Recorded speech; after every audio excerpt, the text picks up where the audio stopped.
Good afternoon. Phil Lindemann, Krystal, 93 News. Over 300 units are in the dark this afternoon in Dillon, including the lower stoplight at City Market and our main power here at the Krystal studio. Good thing we got backup. Xcel says power should be back on by 6. They do not know yet what caused the outage.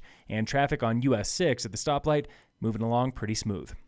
Another day, another longtime local business is going under. Apres Handcrafted Libations on Main Street Breck is closing this Saturday. The owners say they've been clashing with their landlord, writing on Facebook, "We've been harassed and emotionally tormented for months." Apres has been there for 10 years. The Apres owners did not get back to us for comment. That unit is owned by Mountain Zone Holdings, also the landlord for Breckenridge Tap House on Main. In Silverthorne, Saturday is closing day for the Bakerss Brewery. General Manager Corey Forster. With all the added competition over the last few years, there's just not enough butts and enough seats on enough nights of the week. Bakerss is owned by a group of more than 20 investors, and there is some interest in that property. Local restaurant groups as far as keeping it open sooner than later. There's also been some interest from potential brand new building there. Forster has been there for 8 years since opening day, and he's going to miss it. So many laughs with such a fun crew of goofballs. Really going to miss the family that became the Bakerss Brewery. The Bakerss Goofballs get one last chance to party hard tonight with live music from Chris Bauer, Mud Season, and the Pinheads. Music starts at 6 and goes until 10 at least. Everyone is welcome.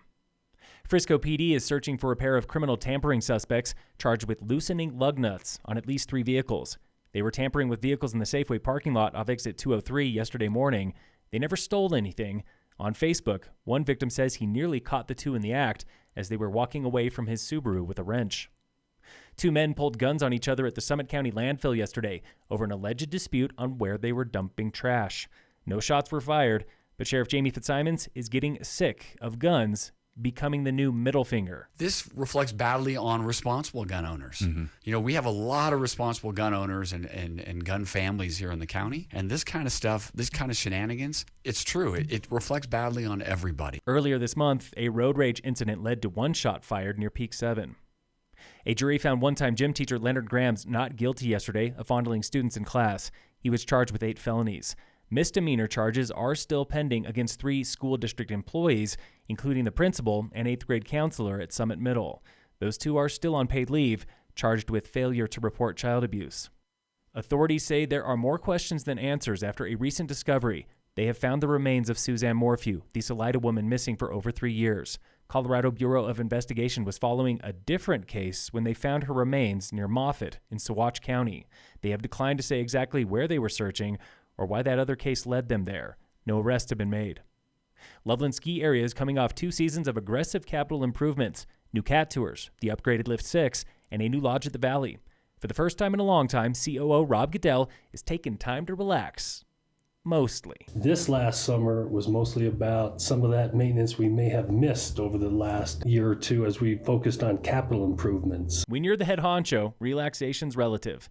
New this year, 30 more beds for employees in Idaho Springs. And they're actually refurbished motels that have been renovated over the years for housing units that we've worked very closely with, and we're always looking to expand that. Hiring is looking good, he says, and there's tons of preseason training to do. Then there's the water project. A water filtration project that's down specifically at Loveland Valley, improving those systems. And these are things that people never see, but it affects their experience that we're working on. That's right. Loveland treats all of its own water. There are no utilities at 11,000 feet. Loveland is in the race to open with A Basin and Keystone. All 3 are hoping to open within a month. Local fire danger is back up to moderate today for the first time in a month. Grasses and trees are drying out with not much moisture in the forecast. There are still no fire restrictions. In sports, the Rockies play the Dodgers tonight at 6:40. And in local sports, Lady Tigers volleyball is at home today for Glenwood Springs. Boys soccer is playing Glenwood away. Phil Lindemann, Krystal, 93 News.